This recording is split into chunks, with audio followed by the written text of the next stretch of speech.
Hi, welcome to SBR Videos. I'm Peter Loshak. It's college football week 12. We are doing a regular call with Chris Andrews from AgainstTheNumber.com, where he get his thoughts on late value Friday afternoon before the Saturday of the college football card. Chris Andrews, thanks for being back with us. College football week 12. What's the first game you'd like to bring up?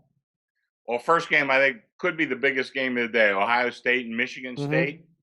I like the chalk in this one. I Really? played it a little earlier. I laid 13. Numbers gone to 14. And I think you can find 13 and a half in a couple spots. Yeah. But I still like the chalk in this game. I think really when you look at Ohio State, they've had their problems.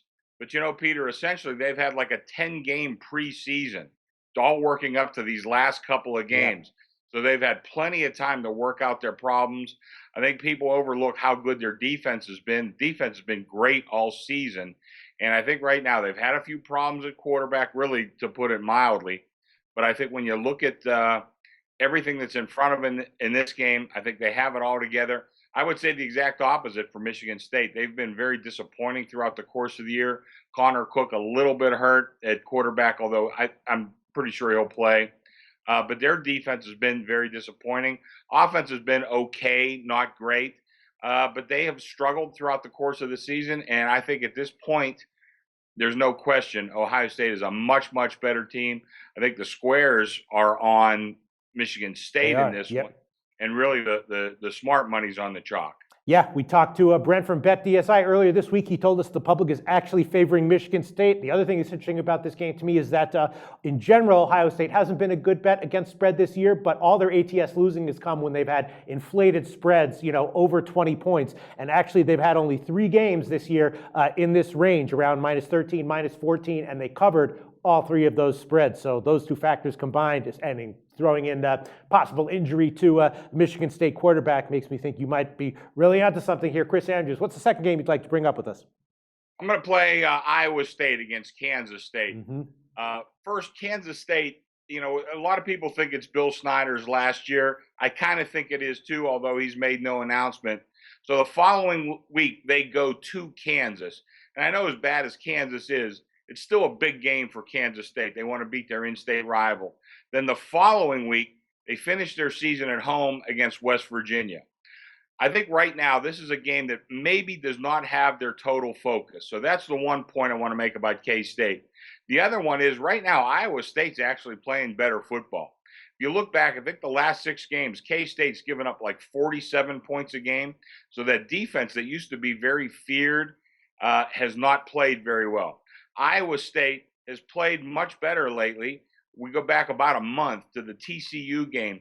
Iowa State had a lead in that game. They wound up falling apart. They didn't even cover in that game. But I was watching that game pretty closely, and it seemed like Iowa State was starting to get their act together a little bit. Since then, they've won 3 of 4. They've covered 3 of 4.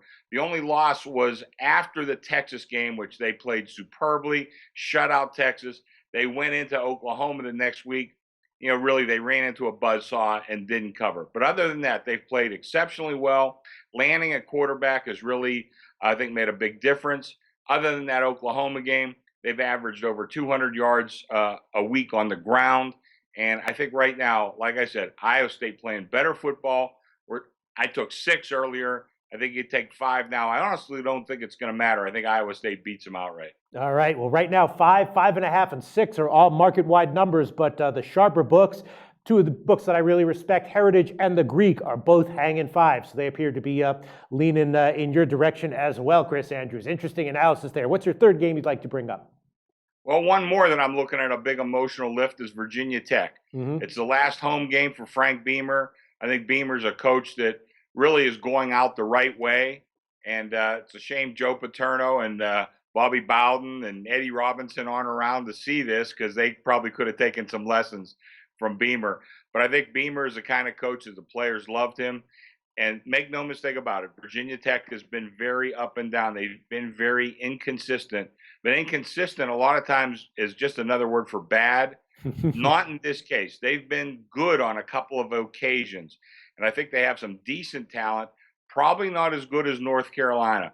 But all of a sudden, everybody's woken up to North Carolina, how good they are, with a little bit of an outside chance to make the Final Four playoff game. An outside chance. But I think the public is strongly on North Carolina.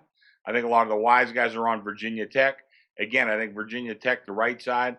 I took 6.5 actually earlier in the week. I don't know if you can find 6 right now. You probably can find some, but I do like them, and I honestly I think they have a great chance of winning this game outright. But I'll take the points and stick them in my back pocket anyway. I agree with you, Chris. I loved them at 6.5 earlier in the week. Turned out that multiple sharp accounts came in on them at 6.5. Now it's all the way down to 4.5 market wide. A few books like Bodog has 5, but I'm seeing 4.5 market wide. It's going to be a huge electric environment in that stadium, and they'll get a big home boost from that. Brewer's going to have a decent game at quarterback. If he could easily ruin it single-handedly, but if he plays okay, I think you're absolutely right. I think Virginia Tech has value even at 4.5. Chris Andrews, thanks so much. Interesting thoughts this week. Thank you, Peter.